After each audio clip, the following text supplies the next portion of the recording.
jannati al-ayah. Wa kama qala nabiyyuna Muhammad ibn Abdillah, man salaka tariqan yaltamisu fihi ilman sahalallahu bihi tariqan ilal jannah. Al-hadis sadaqallahul azim. Ibu-ibu yang saya sayangi karena Allah, sebelum kita mulai kajian kita berdoa kepada Allah, semoga siapapun kita yang hadir dalam majlis ini, insya Allah Allah sehatkan badan kita, Allah kuatkan jasad kita, Allah tambah ruh keimanan kita, Allah luaskan rezeki kita, Allah angkat segala masalah kita, Allah jauhkan kita dari orang-orang zalim, Allah matikan kita dalam keadaan husnul khatimah. Amin. Allahumma amin. Selanjutnya, innallaha wa malaikatahu yusalluna 'alan nabi ya ayyuhalladzina amanu sallu 'alaihi wa sallimu taslima. Salawat salam kita hadiahkan kepada baginda Rasulullah sallallahu alaihi wasallam dengan lafaz Allahumma salli ala Muhammad wa ala ali Muhammad. Ibu-ibu yang saya sayangi karena Allah, bulan lalu kita udah membahas terkait dengan apa saja amal buruk, perbuatan buruk yang harus kita tinggalkan dalam kehidupan kita. Di antaranya adalah munafik. Hari ini kita ingin bahas yang sedang-sedang saja atau yang sederhana saja untuk kemudian kita amalkan. Kita akan membahas tentang tata cara berwudu sesuai sunnah yang mudah, gampang, bisa diamalkan. Target saya adalah kita bisa jaga wudu 24 jam. Mau? Tayu tidak mau. Nanti kita bisa jaga wudu 24 jam. Karena wudu itu mudah saja. Ya, bagaimana cara wudu kalau di luar ruangan, di luar terbuka, maka kita akan bahas pada kesempatan yang berbahagia ini. Ibu-ibu yang saya sayangi karena Allah, satu hal yang banyak orang salah paham dengan wudu adalah mereka itu berwudu menggunakan air yang banyak. Padahal afdalul wudu biqalilil ma'. Afdolnya wudu itu justru airnya sedikit aja cukup kok. Hanya orang kita yang wudu pakai air yang banyak. Orang-orang Timur Tengah itu kalau wudu airnya sedikit saja, wudunya sah kok. Karena kita tidak dianjurkan untuk menyiram, tapi cukup dengan membasuh saja. Kenapa kesalahpahaman ini perlu saya luruskan? Karena banyak orang nggak mau jaga wudu. Alasannya apa? Alasannya adalah basah-basah saya ngambil wudu terus. Keluar dari kamar mandi tak jelas beda entah wudu entah mandi. Bahkan ada orang mau pakai ngambil wudu itu betul-betul sempurna. Dia pakai handuk dulu. Kenapa betul-betul sempurna? Biar mantap katanya kan. Akhirnya dia malas ngambil wudu. Padahal kita harus belajar cara ngambil wudu itu yang mudah sesuai dengan tuntunan. Kenapa? Karena kita itu sangat dianjurkan jaga wudu 24 jam. Habis wudu batal ambil lagi. Batal ambil lagi. Batal ambil lagi. Kenapa? Supaya kita mati dalam keadaan berwudu. Mati dalam keadaan berwudu, mati syahid. Kita bahas caranya supaya kita semangat melakukan wudu ini. Pertama kita bahas dulu tentang air yang tidak bisa dipakai untuk berwudu. Yang pertama, air yang dipanaskan langsung di bawah cahaya matahari dalam waktu yang lama dan dia tidak mengalir. Contoh, kalau kita tinggal di Tembilahan, di beberapa kabupaten di Provinsi Riau, itu ada orang yang airnya hitam, air sungai, air gambut. Maka mereka itu suka mengambil air hujan di depan rumahnya. Jadi dia tampung air hujan di depan rumahnya. Air hujan itu bisa dipakai wudu dengan syarat jangan langsung kena sinar matahari. Karena kalau dia kena sinar matahari, dalam waktu yang berlebihan, dia tidak bisa lagi mensucikan. Jadi tong-tong air yang ada di depan rumah di beberapa kabupaten itu mesti ditutup. Supaya apa? Supaya tidak terkena sinar matahari. Sampai sini paham? Nah, kemudian juga air yang ada di tangki di atas rumah kita, itu airnya kan berganti. Walaupun dia terbuka, tidak ada masalah. Walaupun saran saya tetap ditutup. Kan kadang dibuka tuh. Nah, suruh setelah ini suaminya naik ke atas loteng itu. Tengok itu, tangki air itu dibuka atau ditutup. Ada baiknya ditutup supaya tidak langsung terkena sinar matahari. Oke? Kemudian selanjutnya, air yang tidak bisa dipakai berwudu adalah air yang berwarna dan berbau. Berwarna dan berbau. Makanya kalau ibu tinggal di sebuah daerah yang airnya itu berwarna kuning atau berbau, maka tidak dianjurkan berwudu pakai itu. Boleh pakai saringan, boleh pakai bor, sumur bor, atau pakai air hujan saja.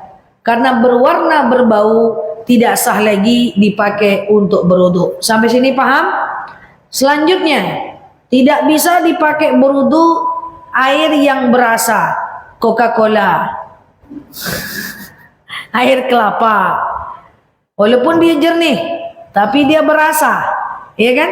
Maka dia tidak bisa dipakai berwudu. Sampai sini paham? Nah, sekarang kita bahas cara berwudu lengkap dengan sunnah dan rukunnya. Kalau dia sunnah wudu, dia setiap ibadah itu ada sunnahnya, ada rukunnya. Kalau rukunnya tidak dikerjakan, tidak sah dia. Tapi kalau sunnahnya tidak dikerjakan, sah dia. Contoh, rukun sholat Al-Fatihah. Berarti harus baca Al-Fatihah kalau sholat. Rukun sholat niat. Berarti harus pasang niat kalau sholat. Kalau rukun tidak boleh ditinggalkan. Tapi kalau sunnah boleh ditinggalkan. Contoh, iftitah. Tak pakai iftitah gimana? Tidak apa-apa. Karena iftitah itu sunnah sholat.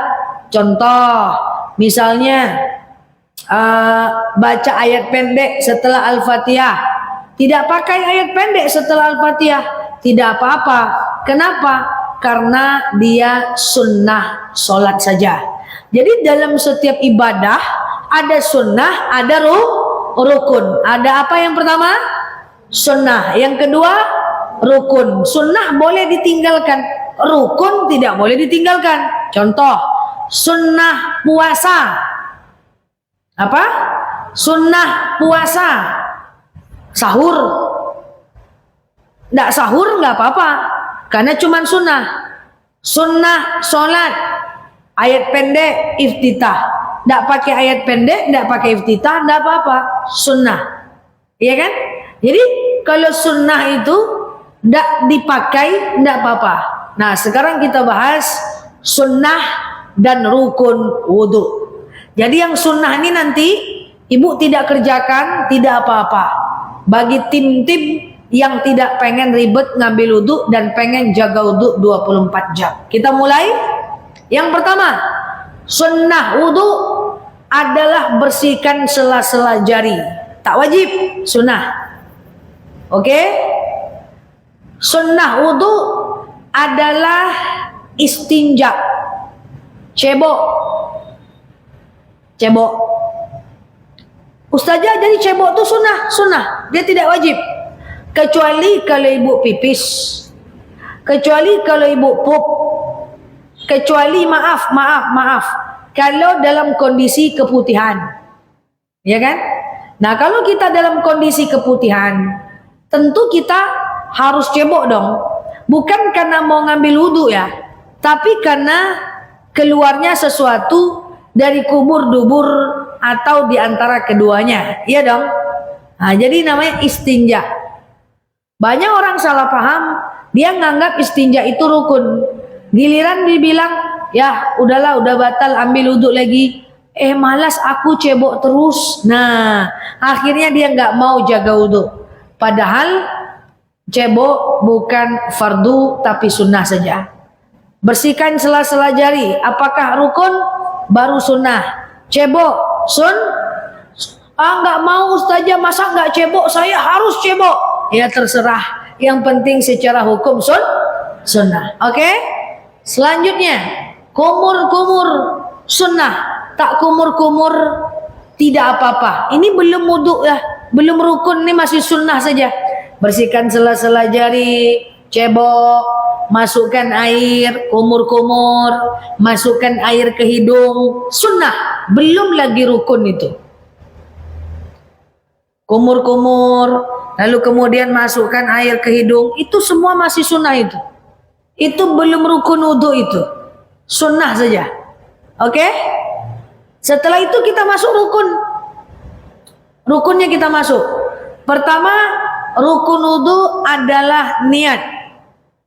Niat itu rukun. Jadi nggak bisa nggak pakai niat. Ada orang wudhu cuman pakai bismillah aja. Bismillahirrahmanirrahim. Habba katabra, nggak bisa. Harus ada niat. Sengaja aku berwudhu, mensucikan diriku dari hadas kecil lillahi ta'ala. Harus. Kalau bahasa Arab dalam hati, bahasa Indonesia boleh dilafazkan. Masalahnya kita wudhu itu kan dalam kamar mandi, masuk WC, keluar WC. Kalau baca doa mau wudhu, tutup bibirnya dalam hati. Oke? Jadi niat wudhu wajib, dia rukun. Jangan cebok ya, niat tidak. Kumur ya, niat tidak. Jadi nggak bisa berwudhu itu cuman sekedar bismillah saja. Dia mesti niat, karena niat adalah rukun wudhu. Paham sampai sini? Oke? Jadi yang rukun udah berapa kita bahas? Baru niat. Yang tadi itu tidak dikerjakan nggak apa-apa. Niat baru kan? Setelah niat, apa yang kita lakukan? Basuh muka kita, membasuh wajah. Membasuh wajah ini disunnahkan 3 kali. Saya langsung aja. Andaikan kita berwudhunya di tempat umum, misalnya di pom bensin bagian luar, di masjid ada keran di teras masjid, itu kan wilayah umum itu. Wilayah yang laki-laki dan perempuan bisa nengok kita, maka tidak boleh buka kerudung. Oke? Cukup diambil air, maka dibasuh aja di bagian mukanya. Usahakan sampai telinga, sampai pangkal batang telinga. Yang penting kena air dia. Paham maksud saya ini? Basuh 3 kali. Jangan dibuka kerudungnya, saking wajibnya menutup aurat. Ini dibuka nampak telinga, sip, dinaikkan sedikit sampailah ubun-ubun, padahal nampak pula leher sedikit. Itu nggak boleh. Ustazah, lagi sepi ustazah, nggak ada kok orang ustazah. Saya ini di padang pasir yang tandus misalnya, tapi di wilayah terbuka. Selagi dia di wilayah terbuka, walaupun di padang pasir tandus, walaupun di pom bensin, walaupun di teras masjid nggak ada manusia, nggak ada laki-laki, tetap nggak boleh buka aurat. Karena tutup aurat di wilayah umum, ada atau nggak ada orang, tetap tutup aurat. Paham?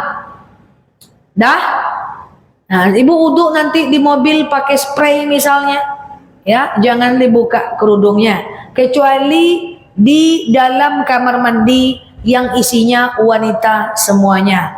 Basuh muka 3 kali. Sudah paham sampai sini? Udah berapa rukun? 2. Pertama niat, yang kedua basuh muka, yang ketiga tangan.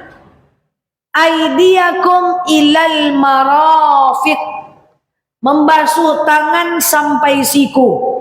Dalam hal ini ulama berbeda pendapat. Ada yang dari ujung kuku sampai siku. Jadi gini gaya wudhunya. Gitu kan? Ada yang berpendapat dari siku ke kuku. Gini gaya wudhunya. Dari atas dia tembakkan ke bawah. Yang mana? Terserah yang mana. Tangan sampai siku wajib rukun. Gimana kalau saya wudhunya di dalam kamar mandi? Kalau itu jangan sempit-sempit kali sini, ya harus. Itu berbeda. Itu berbeda kalau kita wudhunya di tempat umum. Kalau di tempat umum tidak boleh dising-singkan lengan bajunya, basuh bajunya saja, tapi jangan basah kali sampai kena pula tangannya, ya kan? Basuh sesyaratnya aja kalau di tempat umum. Tapi kalau di dalam kamar mandi, maka sangat dianjurkan untuk, bukan sangat dianjurkan, harus dising-singkan lengan bajunya. Wah, sempit ustazah. Kalau sempit ya bukalah bajunya dalam WC, nggak ada masalah. Oke? Clear? Harus sampai siku. Udah rukun wudu, udah berapa nih? 3. Niat, muka, tangan. Yang keempat, kepala. Iya dong? Membasuh kepala. Membasuh kepala ini, ulama madhab berbeda pendapat. Ada yang mengatakan cukup 3 helai rambut saja. Anak rambut boleh. Ada yang mengatakan sampai ubun-ubun. Ada yang mengatakan semua rambut. Ada yang mengatakan langsung ke telinga. Yang mana? Terserah yang mana. Tidak usah berkelahi-kelahi. Oi, kok cuma 3 helai rambut aja? Ustadku bilang 3 helainya. Aku punya ustad juga. Kata ustadku sampai ubun-ubun. Tidak loh. Aku punya ustad juga. Kata ustadku langsung ke telinga. Pening kepala, lain ustaz, lain kaji. Makin banyak ustaz pening kepala, bagus jangan mengaji lagi. Ya gitu. Padahal itu perbedaan mazhab. Silakan ibu ikut yang mana. Tapi kalau ibu di tempat umum, maka yang harus ibu lakukan, jangan buka kerudungnya. Basuh 3 helai di anak rambut saja, atau basuh saja di kepala dekat kerudungnya. Tak perlu basah-basah kali, cukup membasuh saja 3 kali. Paham? Dan yang ke-5, apa yang ke-5? Adalah kaki. Telinga tidak wajib. Telinga bukan rukun wudu. Telinga hanya sunnah wudu saja. Jadi tak basuh telinga, tak apa-apa. Kaki, sampai mana kaki? Sampai mata kaki. Nah, mata kaki, usahakan setiap celah-celah jari kena sampai mata kaki. Gimana kalau perempuan wuduknya di luar ruangan? Jangan dibuka kaos kakinya, jangan buka sepatu atau kaos kakinya. Cukup khuf aja, yaitu basuh aja sepatunya atau dibasuh aja sedikit kaos kakinya. Memang kayak gitu caranya. Walaupun agak lain terdengar, karena ada jemaah saya bilang, masa iya ustazah, kan basah bajunya, masa dia kayak gitu? Dia ceritain orang, ada orang baju hitam-hitam saja, masa dia wudhu saja, yang dibasahkannya adalah bajunya. Saya tanya, wudhunya di mana? Dalam kamar mandi atau tempat umum? Tempat umum saja. Dia yang benar, ibu yang salah, kata saya. Itu benar. Oke? Selesai wudhu udah. Jadi wajib wudhu itu hanya muka, tangan, kepala, kaki. Itu yang dibasuh. Muka, tangan, kepala, kaki. Muka, tangan, kepala, kaki. Itu aja yang wajib. Udah. Sesimpel itu. Dan cukup dengan air yang sedikit. Tidak perlu dengan basah-basah kali. Sehingga kita malas jaga wudhu 24 jam. Padahal kalau kita jaga wudhu 24 jam. Kalau kita mati dalam keadaan berwudhu, maka mati kita mati syahid. Bagaimana kalau wudhunya yang ada WC-nya? Nggak ada masalah. Apa pula masalahnya? Tinggal kalau kita masuk ke toilet umum, wudhu yang ada toiletnya, ambil air dulu, siram dulu lantai itu. Kalau kita tidak pakai alas kaki, takutnya ada orang yang pipis di lantai itu. Itu aja masalahnya, nggak ada lagi yang lain. Ustazah, habis mandi wudhu itu pakai handuk, boleh nggak? Tidak ada rukun wudhu. Rukun wudhu satu pakai baju ya, kan nggak ada. Jadi wudhu pakai handuk sah. Itu cuman adab, bukan syariat. Tapi lebih beradab pakaiannya misalnya tertutup. Tak pakai pakaian cemana ustazah? Tidak apa-apa, karena tidak ada aurat atas diri sendiri. Cuman adabnya saja yang kena. Sama dengan saya lagi mengajar seperti ini. Ibu-ibu ada yang baring pura-puranya, ada yang ngangak-ngangak, ada yang tengok kiri kanan misalnya nih. Tapi tidak ada nampaknya nih kan. Ada yang main-main handphone. Itu nggak ada masalah asal nangkap di kepala kita. Tapi itu adabnya saja, bukan syariat. Laki-laki boleh nggak sholat pakai celana hawai dari pusat sampai lutut dia tutup, di atasnya singlet, sah nggak? Sah, cuman adabnya aja yang kena. Sama dengan wudhu pakai basahan aja, sah nggak ustazah? Sah, nggak ada masalah. Clear? Ustazah, gimana kalau kami wudhu tapi masih pakai make up? Masih pakai make up? Kami ini kan wanita zaman kekinian ustazah. Baby boomers yang wajahnya pengen kayak Gen Z.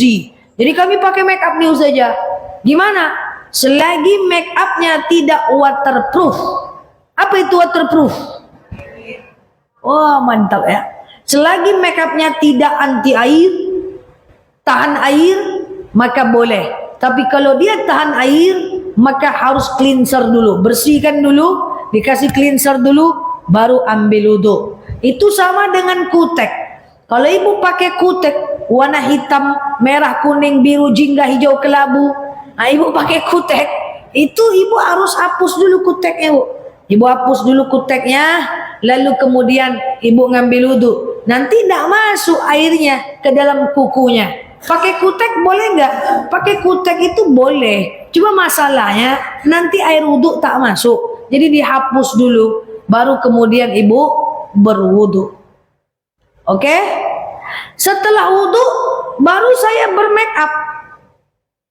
Misalnya, setelah wudu baru saya bermake up. Boleh nggak? Boleh, asal jangan berlebihan. Clear? Nah, kita udah bahas air yang tak boleh dipakai wudu. Kita udah bahas tentang cara wudu yang benar. Sekarang kita bahas apa saja yang membatalkan wudu.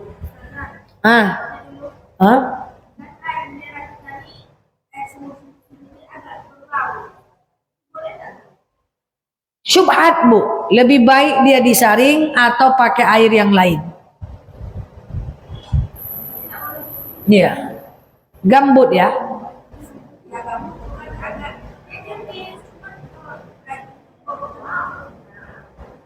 Dua syarat. Berwarna dan berbau. Berwarna enggak? Aman. Aman. Tidak berwarna, tidak berbau. Dia bukan atau dan. Ya. Selanjutnya, apa saja yang membatalkan wudu? Lanjut. 1. Batal wudu kita kalau menyentuh alat kelamin langsung dengan tangan. Tapi saya rasa tidak ada lah kan, kecuali cebok. Kalau garuk-garuk di depanmu kena, cemana? Tidak apa-apa, kan nggak langsung. Dia kalau langsung, oke? Yang kedua, bersentuhan dengan yang bukan mahram, tetangga, mantan, kawan masa lalu, nah itu batal. Yang ketiga, tertidur lelap. Kalau nggak lelap nggak batal, Bu. Ibu tertidur gini, kayak gitu. Lalu ayam, tidur ayam itu tak batal. Tapi kalau tidur ular batal. Ibu misalnya nyandar, habis Aisyah menjelang tarawih, ibu dengar ceramah Ustadz, ibu nyandar, ya kan, nyandar ibu. Itu ibu tidur, batal tuh, ambil wudhu lagi. Tapi kalau ibu terduduk aja, takut aku aja, itu tidak batal. Karena kalau tidur lelap, kehilangan kesadaran, itu bisa menyebabkan kita membatalkan wudhu. Satu apa tadi? Menyentuh alat kelamin langsung dengan. Yang kedua tidur lah. Yang ketiga, tiga udah belum? Bersentuhan mahram. Kemudian yang keempat, batal wudhu kita kalau kita kena najis. Ya, misalnya kencing kucing, kena pup kucing, kena najis, batal, ya kan? Tapi kalau kena kotoran cicak yang kering, itu najis tapi ma'fu, dia dimaafkan. Oke? Ini yang membatalkan wudhu. Bersentuhan dengan suami batal wudhu enggak? Untuk bersentuhan dengan suami ada perbedaan pendapat. Imam Syafi'i mengatakan mutlak batal. Imam Hanafi mengatakan mutlak tidak batal. Imam Maliki mengatakan mutlak keliru. Imam Maliki mengatakan tidak batal kalau muncul syahwat. Saya ulang. Imam Syafi'i mengatakan batal. Imam Hanafi mengatakan tidak batal. Imam Maliki mengatakan batal kalau muncul syahwat aja. Yang mana? Terserah mau ikut yang mana. Kalau suaminya bilang batal, kita bilang tidak batal, lalu kemudian bersentuhan, kita nggak usah ngambil wudhu, dia ngambil wudhu, terserah dia. Asal jangan ibu kerjain dia, peganglah. Nah, kan gitu. Oke, kencing batal. Kencing anak yang udah makan nasi 3 tahun, 4 tahun, 5 tahun, jelas itu batal lah. Tapi kan najisnya dibersihkan aja pakai air lalu ngambil wudhu lagi lah. Kan segampang itu aja. Makan, minum, bercanda, santai, nonton, ngopi-ngopi, minum-minum, scroll-scroll handphone, nonton TV, kemudian santai, makan, minum, bercanda, bergurau, tidak membatalkan wudhu. Gosip tak membatalkan wudhu, tapi dosa. Ya, jadi jangan makan minum tuh nggak apa-apa. Makan, minum, santai. Pokoknya selain yang tadi tidak membatalkan wudhu. Darah nyamuk najis ma'fu, najis tapi dimaafkan. Oke? Dah, jangan sikit-sikit batal. Ada kawan saya tak mau makan. Kenapa tak mau makan? Saya jaga wudhu 24 jam. Lah, hubungannya apa? Batal nanti. Makan, minum tidak batal wudhu. Habis wudhu, lalu kemudian kita makan, tidak ada masalah. Yuk lanjut. Yang membatalkan wudhu selanjutnya adalah terakhir keluarnya sesuatu dari kubur, dubur, atau di antara keduanya. Buang angin, buang air kecil, buang air besar, batal. Kalau lagi sholat, ibu sekedar batuk atau nangis atau flu, tidak batal. Tapi kalau batuk, keluar pipis, batal sholatnya, batal wudhunya. Ambil wudhu lagi, buka celananya, jangan pakai celana tuh sholat lagi, simpan, jangan lupa bawa pulang itu. Karena udah keluar itu, bukan sekedar batal sholat, tapi juga batal wudhu. Seperti itu. Menahan kentut dalam sholat makruh. Ditahan, tidak batal sholat, tapi Allah tidak suka. Dibuang lebih bagus. Ambil wudhu lagi, tidak perlu cebok kalau kentut. Kecuali kalau keputihan, buang air kecil, buang air besar, wajib cebok. Itu aja. Jadi jangan ditambah-tambah. Ya, banyak kali yang membatalkan wudhu, kita susah kali. Kalau kita keputihan tinggal cebok aja, ambil wudhu, sholat. Waktu sholat jangan dipikir-pikir, keluar enggak ya, keluar. Sholat aja, nggak usah pikir-pikir lagi. Yang penting kan kita udah cebok.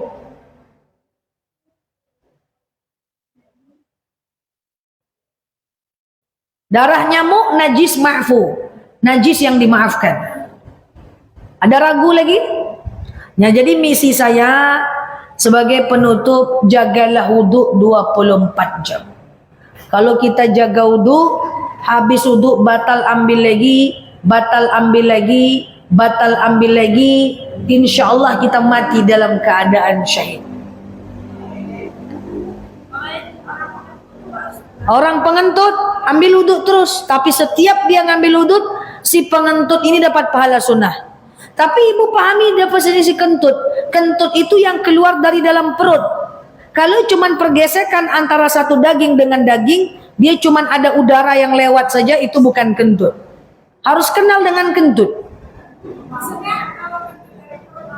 Iya, kan ada itu. Maaf kalau makin kita tua, makin sering terjadi gesekan. Ya, gelembung udara antara satu daging dengan daging lain kan, itu tidak kentut, tapi keluar dari perut dialah kentut. Kayak manalah pula saya menjelaskannya ya. Kayak gitu. Tapi perhatikan juga, apakah kentut atau sekedar merasa kentut, itu dua hal yang berbeda. Ada orang suka merasa-rasa kentut aja. Rasa-rasa aja dia kentut, padahal nggak kentut. Kalau cuman merasa-rasa saja, itu bukan kentut. Makanya sahabat pernah bertanya kepada Rasulullah, ya Rasulullah, ash'urtu mata, saya selalu merasa kentut. Apa kata Rasulullah? Bukanlah kentut sampai kau cium baunya dan kau dengar bunyinya. Artinya kalau nggak yakin itu kentut, itu bukan kentut. Jangan suka ragu-ragu terus.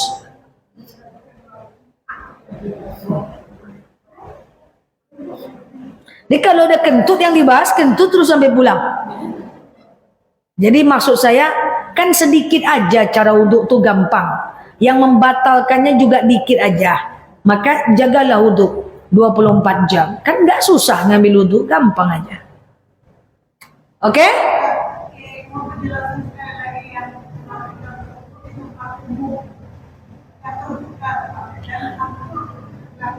Iya, sengaja aku berwudu mensucikan diriku dari hadas kecil lillahi ta'ala.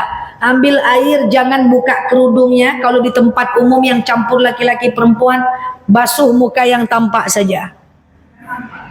Iya, masuk muka, boleh masukkan tangannya ke dalam kerudung ini, nggak apa-apa. Lalu basuh tangannya, tangannya ini basuh bajunya aja, ya, sikit aja. Yang penting dia basah aja, tapi tidak terlalu basah. Oke, dilembabkan saja. Tidak perlu masuk ke tangan, tidak. Terkejut orang nanti. Kemudian kepala cukup dibasuh kerudungnya aja, atau dimasukkan tangannya ke dalam anak kerudung. Kemudian kaki bisa dibilas aja sepatunya atau kaos kakinya, cukup itu aja. Tapi situasi itu jarang lah. Kita kan banyak di dalam ruangan kalau berwudu sekarang. Insya Allah aman saja. Kalau zaman sekarang, apalagi Indonesia. Oke?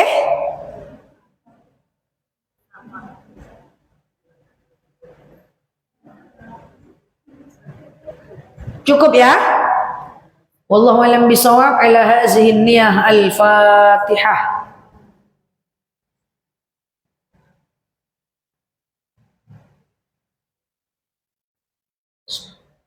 Amin ya Allah, amin ya Rahman, amin amin ya mujibas sa'ilin. Allahumma salli ala sayyidina Muhammad wa ala ali Muhammad.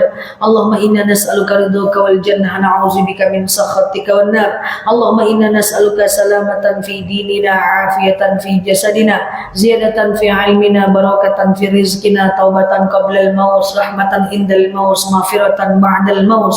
Allahumma hawin alaina fi sakaratil maut, najata minan nari wal afwa indal hisab.